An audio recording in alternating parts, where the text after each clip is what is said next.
Та автомашины зээл авахар төлөвлөж байна уу? Тэгвэл Сайн байна уу? Бүрэн финанс банксаас салбардж байна. Сайн байна уу? Та онлайн зээлийн хүсэлт илгээсэн байна. За. Та өөр тойр салбарт очинд зээлээ шийдвэрлээрэй. Баярлалаа. За баярлалаа. Найз нь бүрэн финанс руу саяхан зээл үүсэлт явуулсан. Айгүй урд юм шиг байна. Явж нөгөө яриадсан машин авлаа.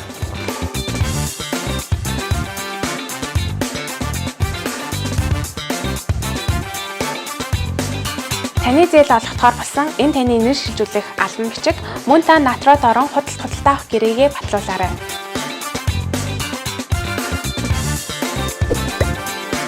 Ийм хурдан шийдвэрлэж явсангүй. Баярлалаа тааштай. Бүрэн финанс банк бус санхүүгийн байгууллага нь Төв офис, Макс Молл салбар, даа хүрээ салбар, урвалжин салбар, авто салбар, хан уус салбар, ажлал салбар гэсэн 7 салбартай. Та өөрт ойр салбар дээр очиж 5 тухтай үйлчлүүлээрэй. Бүтээх үйлсийн Батгүүр бүрэн финанс банк бус санхүүгийн байгууллага.